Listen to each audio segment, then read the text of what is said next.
Or what about wrestling here? I find the wrestling here is a lot rougher, you know, kicking, punching, a lot more, I guess you call it dirtiness, you know. Adams with that super kick, that caught him, that's his move. A judo champion who came to America with the dream of becoming a star of the squared circle, Chris Adams captured lightning in a bottle.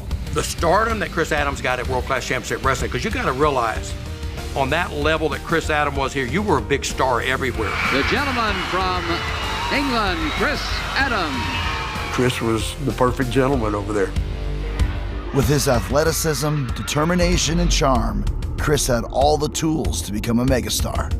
My dad in Dallas was an A-list celebrity. It was impossible to go anywhere.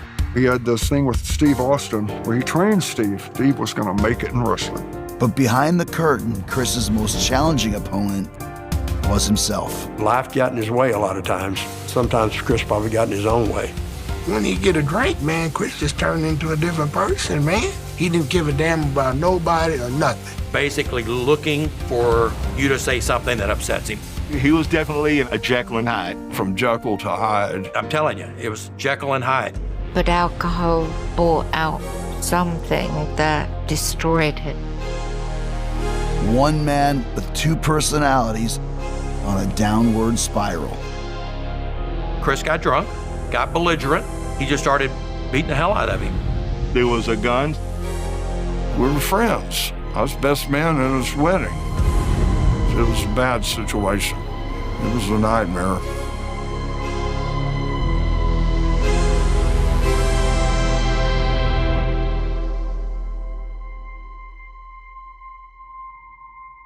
Weighing in at 233 pounds from England, welcome Chris Adams. Okay, so these were in a storage unit that my dad had, and this is just an example. It's so amazing that you kept this stuff. I know, I keep everything. It was hard, it was still hard. I still miss him, I still think about my dad every day. I'm Jade Adams, daughter of gentleman Chris Adams. When he was traveling, he would always write me notes, letters, always send me a birthday card, pour his heart out in it. Dear Jade, wow, how time flies. I miss you so much, Munchkin. Yep, you're still my Munchkin, even though you're nearly 14 and a beautiful young woman already. It seems that I have always been struggling trying to make it, and that before you know it, half of my life is over and I've missed out on so much. I really want to see you more often. Family is so important. I feel so guilty now. I think of all the things I have done in the past that have hurt people and often grieve about them every day. Anyway, I thought it was time that I told you my true feelings, and I hope that you'll be able to forgive me. Love, Daddy. He didn't want these demons as much as none of us wanted them for him. I just think they ended up kind of catching up to him, but he was a great person and a loving person. And, he's not here to defend himself, so I want to do that for him. Long before anyone could imagine that his story would end in tragedy, Chris Adams was a spectacular performer who seemed destined for greatness. The American heavyweight champion, the gentleman from England, Chris Adams. I know Chris Adams very well. He wanted to be the best he could be. I had to admire that about him. I'm Kevin Von Erich. I've been in the wrestling business for longer than I can count. Chris was one of the toughest guys I've ever known. He was really a master. He knew what he was doing in the ring. Chris had a special finishing move, was a super kick, and he kicked like a horse. A super kick, and Kevin Von Erich is out on the floor. He invented his finishing move because when we discussed the match and how to get him over when he got here, he said, well, my finish is a super kick. You'll know it when you see it. When he threw the super kick for the finish, we were like, whoa. Hi, my name's David Manning, and I was a promoter, a booker, and a referee for World Class Championship Wrestling. Last thing I do, I'm gonna take $500. $500. You don't get my face on the record. Get out. When Chris did the super kick, as he would kick, he would also had a way where you really couldn't see it, but he would slap his leg, and it literally sounded like he just tore the opponent's head off. And it came back with his own. There's a super kick. A tremendous super kick by Chris Adams. That was it. From there on, he was just climbing the mountain here at World Class. When Chris Adams come in from England, I had them colors from over there in England and shit, man. Oh, they loved him. Oh, yeah, for sure. I tell you what the situation is, brother. Chris Adams then went goofy. I'm Iceman, and I used to wrestle with Chris Adams. Chris didn't give a damn. He was just tough, man. That dude brought that super kick, man, was unbelievable. There's a super kick. And he could do anything in that ring. He was a performer. Do you know anything about his judo background? I knew his brother had won judos in the Olympics. My brother and I, we were both introduced into judo very early age, and it was very much our life. I'm Neil Adams, Chris's younger brother, 2 times Olympic silver medalist in judo. Judo has been the backbone of our family for a very long time. And this is where my career as a professional wrestler really first began too, because I had 14 years of hardcore judo. Chris was a great fighter. Whatever he did, he wanted to be the best, you know, and I think he got to a stage where he knew he couldn't go all the way to Olympics and World Championships, and so he kind of changed direction. World of Sport Wrestling, which was the British wrestling group, they approached him, and that's how it started. Well, of course, it was Big Daddy, Giant Haystacks, Mick McManus, and then black belt Chris Adams came into the fold. I ask you to welcome that very popular young star, black belt Chris Adams. His good looks helped, but also he was a showman and he could charm anybody. he could really turn it on. I was 19 and my friend and I was at the bar and he just walked straight up to me and said, "My name is Chris Adams." My name is Jeannie Clark. I was the girlfriend of Chris Adams. I thought a very good-looking guy, had really cute dimples. I said to my friend, he looks a little bit like Paul McCartney, and gave me his phone number. I think I'd moved in with him within a month. Eager to glamorize and elevate his TV image, Chris recruits Jeannie to join his act. He came up with an idea that I would be his second. I was the girl that would come in between the rounds, and as in boxing, don't think that it had been done in wrestling before. I did think he may make a good star, but only up to a certain degree. Knowing his fame in England has a ceiling, Chris and Jeannie packed their bags for the City of Angels. After arriving in Los Angeles, about 2 or 3 months later, I became pregnant. I loved it. I remember sunbathing a lot. Chris and I just sitting on the beach, just enjoying the sunshine. And then I remember Chris' head turning a little bit. Beautiful girls on the beach. They were tanned in bikinis. You didn't see that in the UK. I knew he was looking at other women.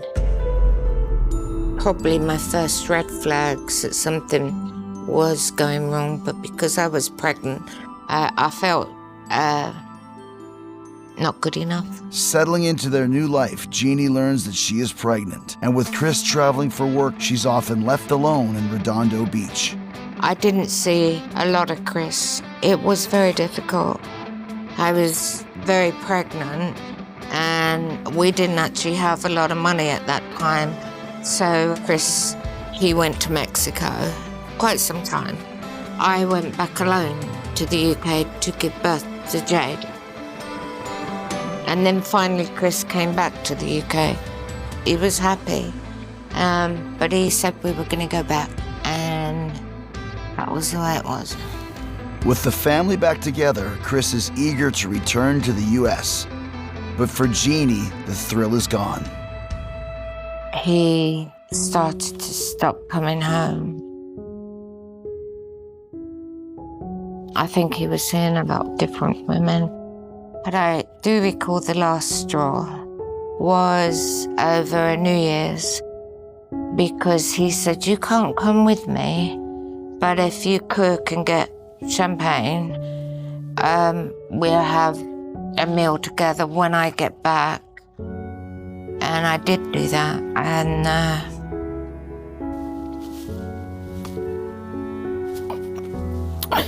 give me a sec. He came home 3 days later. I did not want to share my boyfriend, and the relationship was over. But we remained amicable after the fact as friends, but I did not want a romantic relationship. Yeah, he just said he wanted me to come to Dallas, and we both looked after Jade. My mom and my dad were separated when I was a baby. So when I lived in Dallas, I saw him every weekend. Welcome to World Class Championship Wrestling. You're going to meet the newcomer from England, the former British Empire champion, Chris Adams. Very glad to meet you, Chris. Welcome to Texas. Thank you. Well, at last I've made it to Texas. Based out of Dallas, Texas, World Class Championship Wrestling is one of the hottest and most popular wrestling companies in the world. When Chris came to the market here in Dallas, we had Iceman King Parsons here. We had 3 Von Erichs. We had the fabulous Freebirds. So you had to be exceptional to be able to draw the crowd and everything else to take one of those slots. It was on par with the Dallas Cowboys, and people loved it. It was incredible in this area especially. Hi, I'm James Beard. I've been in the wrestling business about 40 years. It's not an easy job, as you can tell. It gets kind of rough in there sometimes. Up and over. Chris was incredibly athletic and then can move like a cat. With the kip-ups and the dives and the super kick. There's a super kick. He was on par with the Von Erichs, really. If you're on par with the Von Erichs, you're pretty much godlike. A tremendous roar for Chris Adams, a gentleman from England. He had the charisma, he had the looks, and he was a good worker. But there was a way with Chris Adams that he could be from Jekyll to Hyde.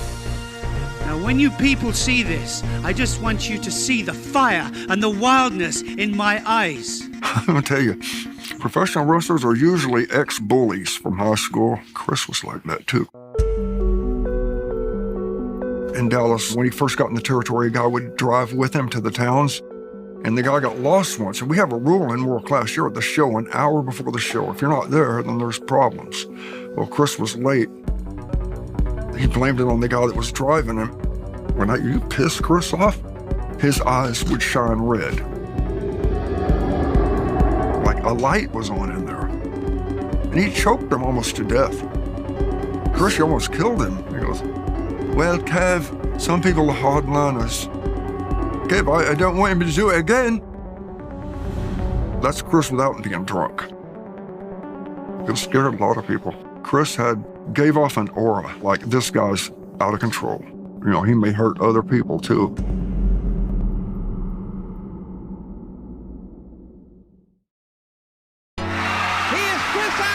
Now established in World Class, Chris's ambition is to be the star of the show. But in a company crowded with fan favorites, the path to stardom is to become a standout villain. Any territory you go into where you got the promoter's sons, they're always going to be the top. Usually every week, the main event was always one of the Von Erichs taking on whoever the heel was. We tied Chris up with Gino Hernandez. Gino and Chris actually had discussed it themselves. This was a way to shift to be the main event. Chris Adams and Kevin Von Erich ready to go against Jake the Snake Roberts and Gino Hernandez. It was a tag team match, and then Chris turned on Kevin during the match.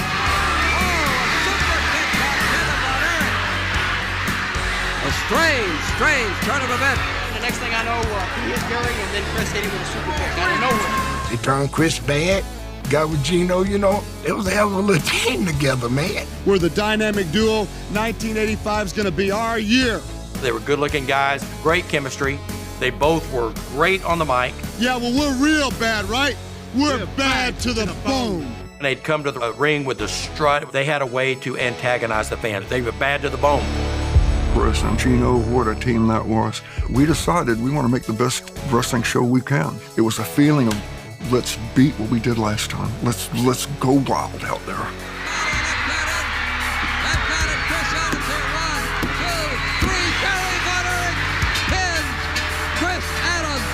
The business was booming. Crowd, sell out. Now you listen to me, man. Everywhere. They turned over 3,000 people away, man. he was happier because he was making more money. He had a red Corvette, nice condo. Chris Adams and Gino Hernandez. See you guys. Well, my dad lived on Lover's Lane, and Gino Hernandez lived in the same apartment complex. Everywhere they went, there was always people following them, you know, wanting to have a fun time. Teaming with Gino Hernandez has elevated Chris to the main event scene in world class. But along with the money and the fame, stardom introduces Chris to a new world of dangers and temptations. San Antonio, after the matches, we all went to the Best Western up on the 3rd floor, man. They had 3 rooms. They had 2 tables in each room. I'm talking about bricks of cocaine, weed. Then the next room, they had pills and everything. They had a pyramid bill, Jack Daniels for the Freebirds. Then they had my champagne over there, you know what I'm saying?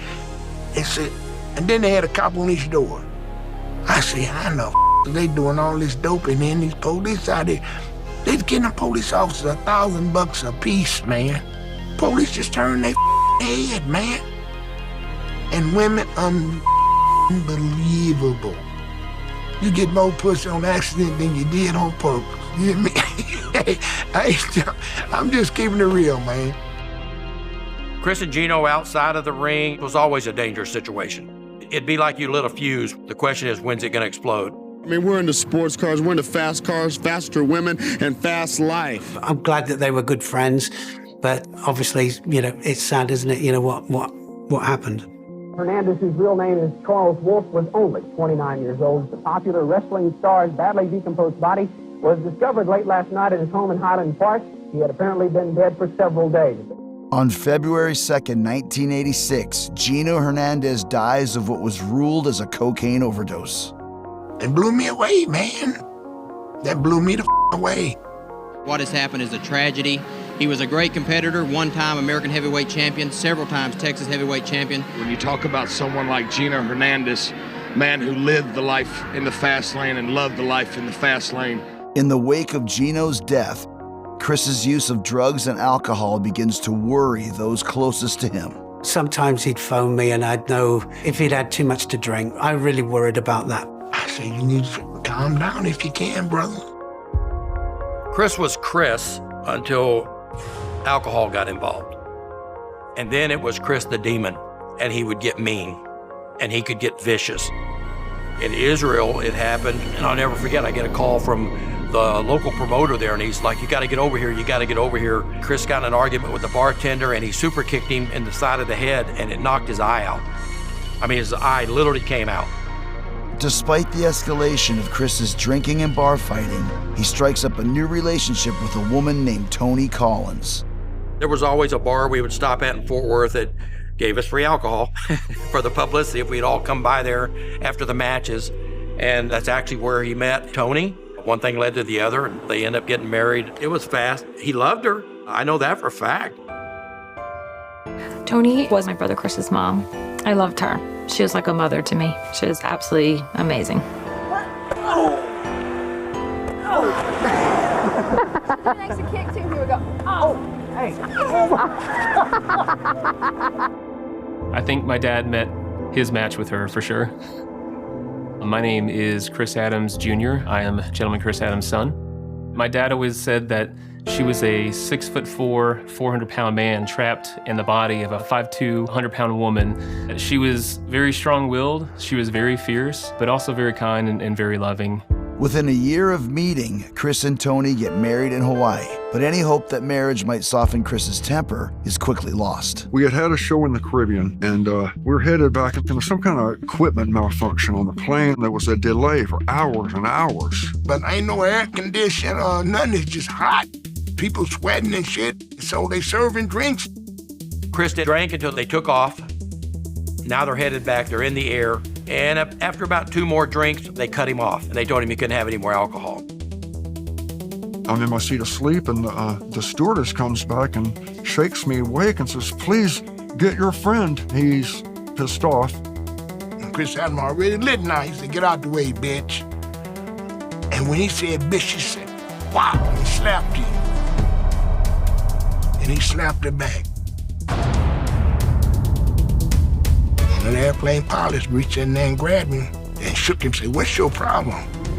Chris's eyes were that red light goes on his eye. Chris Adams had that co-pilot by the lapels of his coat, and his feet weren't even touching the ground. And Chris said, "Feel the power," and was pumping his head into his face, and blood everywhere. If he wouldn't have had the alcohol, it would have never happened. It's just that Chris was just not Chris Adams anymore once he got intoxicated. Sometimes something like that's a wake-up call, and Chris just continued to have problems.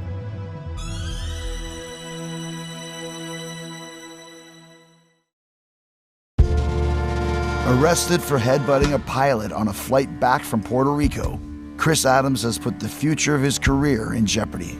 It's one of those kind of situations that when you start to sober up, you realize that the magnitude of your mistake and what you've done wrong. And that was bad publicity for World Class. It didn't go away. Chris ended up getting some prison time. I think that hurt his reputation a lot once fans started finding out a little bit about that. This made national news. A wrestler headbutts pilot. We had a meeting at the office, and he told Chris, I don't know what's going on with you, but you got to straighten up. He brought shame on us, no doubt. That's terrible. And I know that everybody enjoys a drink. Everybody likes that last drink. But you see, that's where the problem begins. I think he realized that you've got to change. That I've got to get a hold of this, and I've got to change it.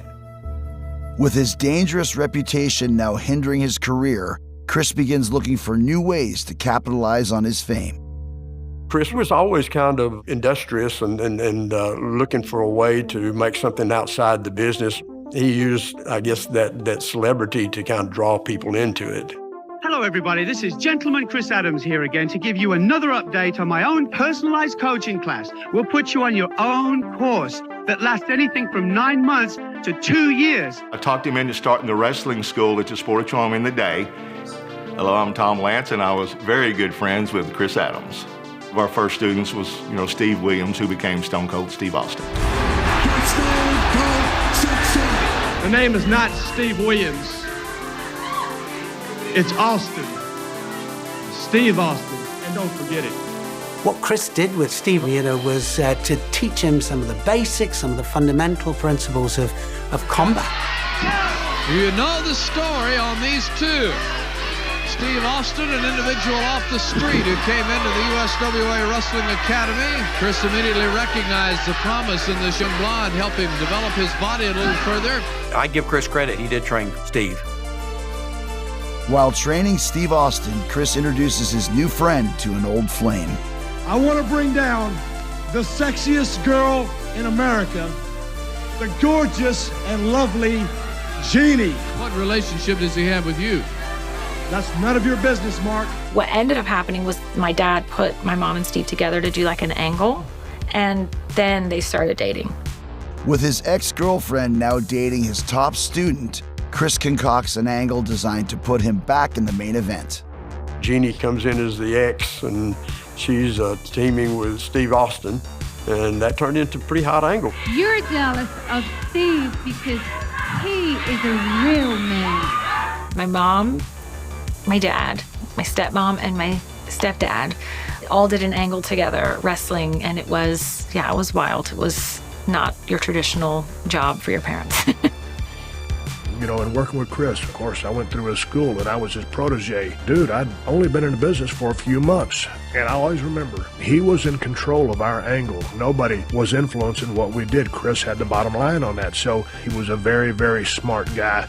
But I'll tell you what, Austin, there's not room enough in Texas for you and I. To be honest, Chris directed every single part of that for me. He'd give me every line. I was to watch Joan Collins on Dynasty. Mourning the baby that she couldn't have. That is it, isn't it? Oh, you miserable bitch. And that was the idea of the character. Just remember, he is thinking about me. Only in wrestling could you do something like that. And when the women wrestled, it was sometimes an all-out cat fight.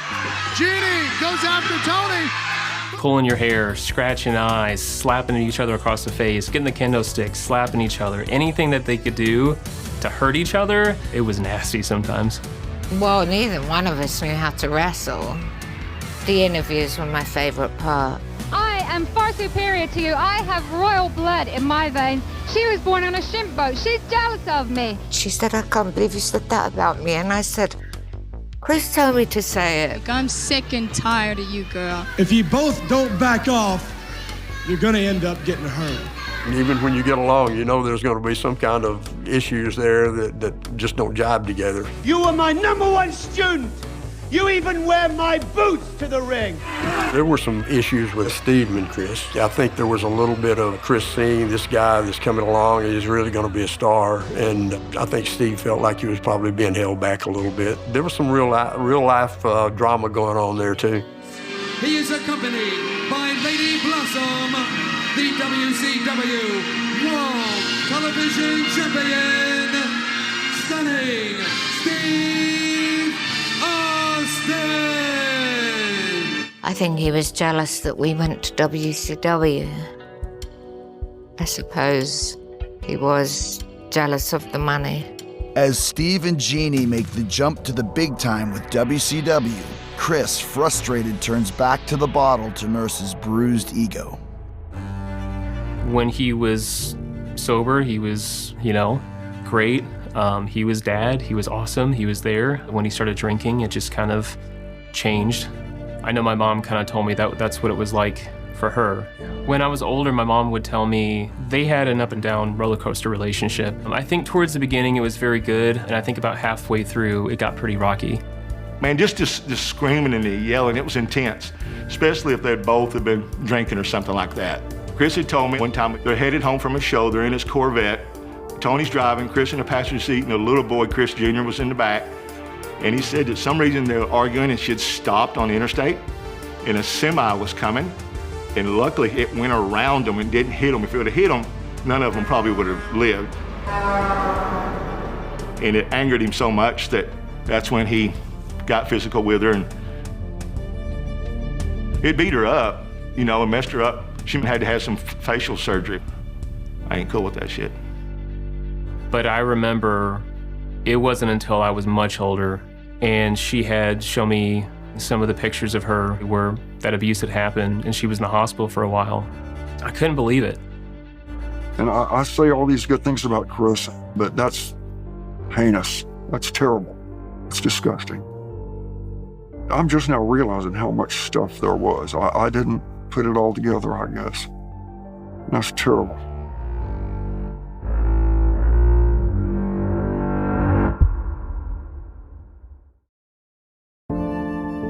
The horrific attack on Tony is a shocking new low for Chris Adams. But as he continues to struggle, his descent to the bottom will only get worse. She knew that it wasn't right for her, that kind of lifestyle. I think she knew she needed to get out. She said, I had everything that I had with your dad. I had the big house, I had a Corvette, everything that anybody could ever want, but I just felt so empty inside. Chris's reputation follows him to his next company, the struggling Global Wrestling Federation. After World Class, and then Global came in, and that was a pretty good run.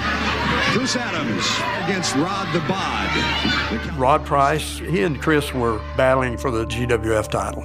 Rod had long blonde hair, and it was starting to thin out, so he ended up getting a weave put in. Somehow they kind of sewed it in up there. I don't know how it was all done, but anyway, Chris knew about it. We all knew about it, and it was kind of off limits, don't pull the hair. Well, during this match, Chris, because I think he probably thought it would just come right off, and he jerked on it, and instead of coming off, it ripped off. And blood went everywhere. I've never seen so much blood in a ring in my life. It just covered. I mean, he didn't even finish the match. He just left the ring. We had to take him to the emergency room. I'm almost sure it was like 200 stitches to get that all straightened out. Chris did it on purpose? Yeah, he did it on purpose, yeah. In 1997, Chris finally gets the call from WCW, at the time the most popular wrestling company in America. I think when he got that opportunity to go to WCW, he was thinking, yeah, this is going to be the thing that restarts my career. And it didn't happen. WCW was a second chance for Chris, but the matches I saw, it almost looked like they were using him to get their next star over. Watch out. Chuck. Slam City. The gentleman, Chris Adams, was interrupting a cigarette break, and he paid for it. He was unhappy that he'd gone to WCW and was being used as a jobber. 1, 2, 3. I remember him saying that he was working harder. You know, he worked hard and he was getting tired. I think he was getting discouraged about the whole thing, getting beat every night. I don't see how it couldn't affect someone being at the top like that, and then very quickly, if you don't stay on top of it, you don't change your angle, things are changing, it's going to happen. Your career is going to dwindle. I can remember him talking about, I know I'm better than this guy and that guy, and he wasn't lying. He probably was. But wrestling's not always fair. Other things were going on that were working against him. Why'd he get fired? A few too many drinks and got a DWI, and they let him go. He was always struggling with finances. His status had diminished to a point to where he wasn't the guy you wanted to go to. He was getting a little older, harder to stay in shape, and people just weren't coming to him like they used to. He got into some other stuff besides alcohol, got into GHB real bad. Basically, when you do GHB, if you do too much of it, you're just comatose. I don't know why anybody would want to do it. GHB was pretty popular in the day. Everybody kind of done it. It started off for bodybuilders, if you're sore and stuff, to help you work out, but I know it'd help you relax, and some also would call it the love drug, too. There's a fine line of how much you can take, and it's a very dangerous drug.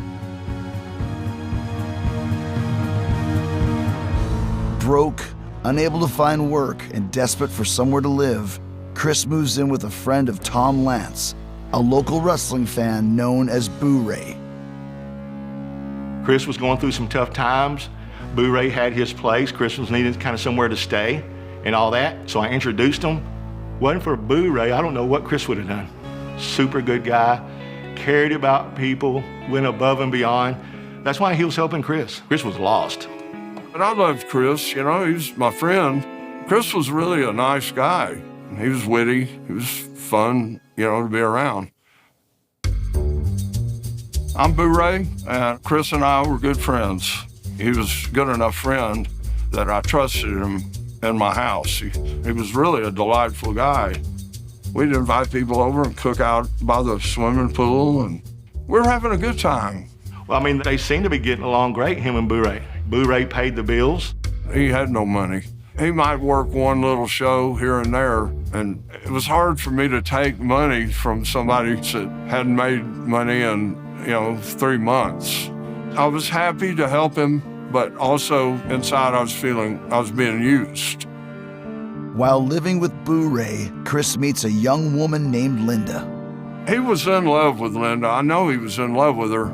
They didn't know each other all that long either, but they were, oh God, they got along so good. She was an angel, so witty and funny. She was just perfect. She seemed like very mature, very stable. I can see how Chris would find some solace in that, because I think that's what he was seeking. On the night of April 22nd, 2000, after dating for just a few weeks, Chris brings Linda back to Boo Ray's house to keep the party going into the early morning. They'd been out all night. They were having a good time dancing, And I said, you know what, 3's a crowd. I'm going to bed.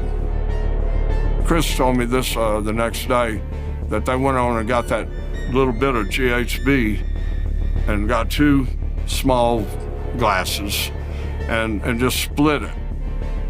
I had warned Chris way before this that I did not want that GHB in the house. I didn't care what else he had. That was his business. The silence, I guess, woke me up at about 4 in the morning. I came in and they were both passed out. Chris was slumped over a chair and Linda was on her back on the floor. I was trying to wake him up and I couldn't wake him up. Linda's lungs started kind of wheezing, and that's when I called Tom. He was scared to call 911 because he knew Chris would get pissed. And I was like, I don't give a call 911. They're not breathing.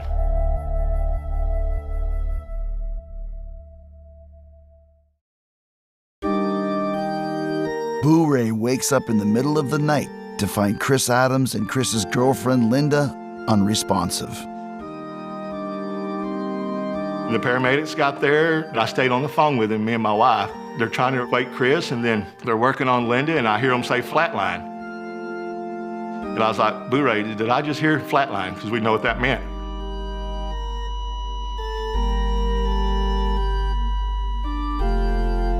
It's not the easiest thing in the world to talk about this. But Shio, from seeing somebody that was just one of the sweetest people in the world die right in front of your arms, you know?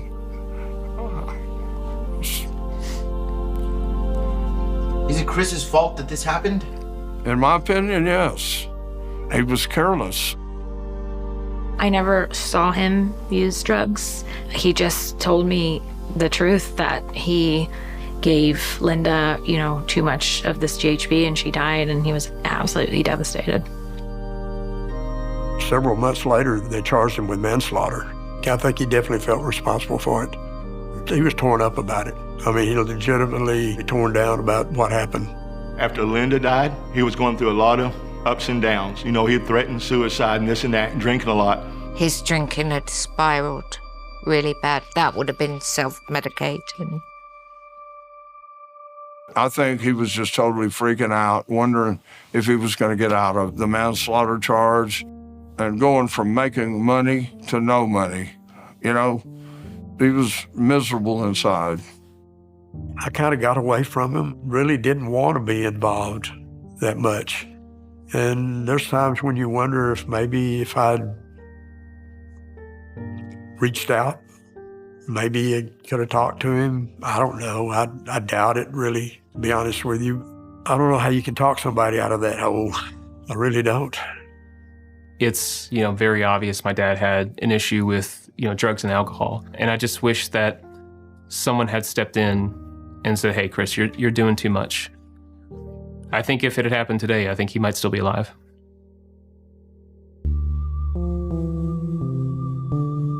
October the 7th, it was at my mother's house. And Chris had called me earlier that morning and told me he was all bummed out. I just said, why don't you come on over?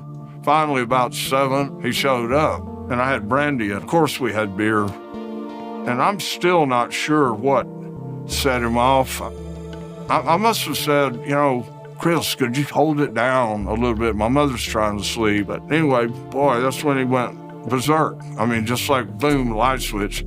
And he come at me with that post. I had a 4-post bed, and he broke the post off and come at me with it. I grabbed the post, which cracked my index finger, and then he put me in a sleeper hold. And then here we go across the room. He pushed me on a bed, and he just started gouging my eyes out. And he started biting me. He bit me on the face several times, and then on the neck. He had me pinned down and was choking me. He just kept getting stronger. His eyes seemed to glow. I thought I was gonna die. I kept a gun on my end table. I put the gun as quick as I could to his shoulder. The only thing I could do was pull the trigger.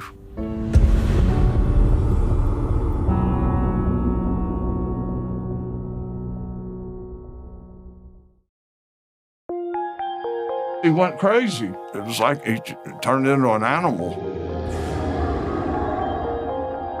And when I pulled the trigger, he jumped a little bit, enough to hit his heart. I was wanting to maybe wound him to where he'd, you know, get some sense. It's hard to make decisions like that when you don't have much time to make them. He would have killed me. I called 911, asked them to please get here quick. It was bad. I remember that day very vividly. I was in school My mom came to pick me up. We get home, and I remember her getting down on her knees in front of me. Honey, I'm so sorry to say, but your dad's dead. And I didn't feel anything at the moment because I thought, no way. I get a call from my wife, and she could hardly draw breath, and then said he's gone. Chris had been shot. And I was, just to say I was stunned is as an understatement. I just sat down on the floor and I was in total shock. I was 19 when my dad died. It was like very surreal. I mean, and that was the first experience I'd ever really had with like a profound grief because it was my dad. So it was really tough. Like it took me a really long time to cope with it. The funeral, it was packed. You had ex-wrestlers that were there. You had family that came all the way from the UK. And yeah, there was like people standing out the back because there were so many wrestling fans there. It was a nice tribute. He had affected so many people's lives, and a lot of it was for the better. And I just remember being very solemn when I was there, but hearing a lot of the words that people said were really cool. A lot of people loved him. I pulled the trigger. I'm sad, but I wouldn't be sitting here right now had I not. I had to go in front of the grand jury.